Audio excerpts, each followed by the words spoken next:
Coba sekarang kita membayangkan saat ini adalah di tahun 1900.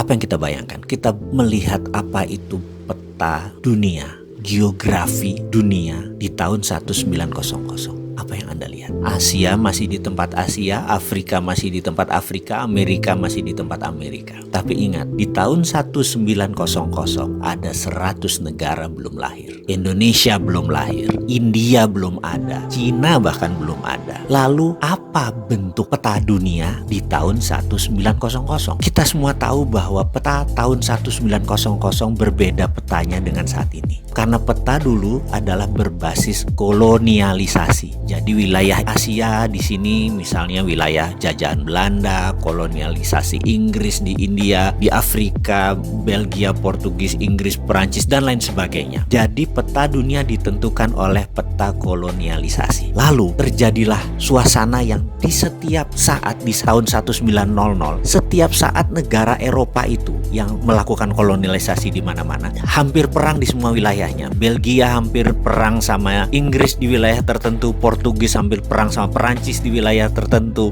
Belanda perang dengan Inggris di wilayah tertentu. Itu membuat tahun 1900 adalah suasana yang sangat tegang. Itu terjadi. Lalu Inggris suatu 1900 memutuskan kalau terjadi perang pada saat itu mereka bisa dikatakan yang paling berat karena wilayah mereka yang paling besar. Lalu mereka memutuskan ada baiknya mereka mencari ally atau teman negara lain yang berpihak kepada mereka, aliansi atau sekutu. Mereka terfikir dengan Amerika, sebuah negara independen, kaya dengan minyak, kaya dengan teknologi, dan tidak dijajah siapapun dan tidak menjajah siapapun. Inggris sangat tertarik untuk bergabung dengan Amerika. Lalu dikirimlah delegasi tahun 1904 ke Amerika. Kemudian delegasi itu pun dibawa oleh Inggris ke Eropa. Delegasi Amerika melihat Eropa. Dan disinilah kesalahan Inggris yang pertama. Karena ternyata otaknya orang Amerika mulai terbuka pada saat itu. Di mana pada saat itu teknologi Amerika bisa 30 tahun bahkan 50 tahun lebih maju, lebih advance daripada Eropa. Buktinya senjata perang dunia pertama itu masih banyak yang locok, masih banyak yang satuan. Sementara bedil atau senjata koboi itu sudah revolver, sudah muter sendiri. Perang saudara di Amerika dan perang zaman koboi itu membuat persenjataan Amerika lebih maju dari Eropa. Kemudian juga perminyakan. Amerika jauh lebih maju karena sudah ada kerosin atau minyak tanah, sudah mau terbit gasolin, bukan sekedar minyak mentah. Bahkan 1906,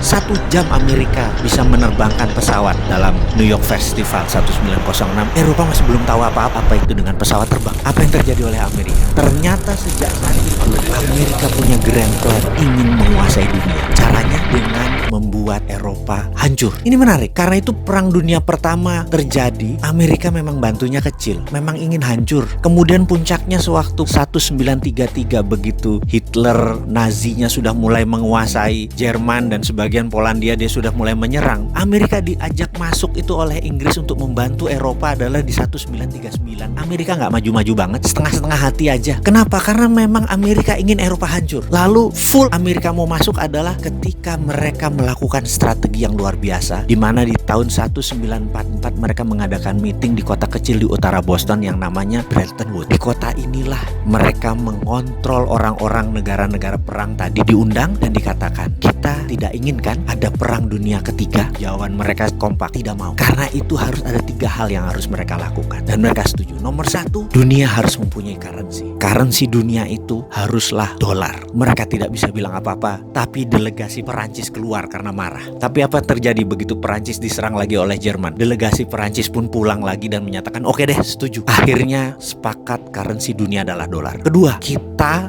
kata mereka, harus mengontrol ini dengan menciptakan World Bank. Mereka pun setuju. Dan ketiga adalah punya IMF, International Monetary Fund, untuk mengontrol dana tadi. Mereka pun setuju. Semuanya itu kantornya di Washington, artinya memang di bawah Amerika. Bahkan kalau voting right, suaranya Amerika tuh 26% di IMF. Dan syarat untuk disetujunya sebuah resolusi harus 75% suara. Alias dengan kata lain, kalau Amerika tidak setuju, resolusi IMF tidak pernah keluar. Artinya IMF memang milik Amerika. Begitu mereka mereka menandatangani, barulah Amerika dengan hati penuh turun. Dengan operasi pertama adalah Operation Intelligence yang namanya Operation Paperclips. Amerika masuk ke Jerman dan mengambil 1.100 ilmuwan Jerman ditarik ke Amerika. Begitu Operation Paperclips selesai, barulah diserbu Jerman oleh Rusia. Selesai Perang Dunia Kedua. Dan sejak saat itu dunia dikontrol oleh negara pemenang perang. Dan hingga saat ini dunia dikontrol oleh negara pemenang perang. Jadi kita semua ikut aturan mereka. Tapi ada yang baru. 5 tahun terakhir sejak tahun 2013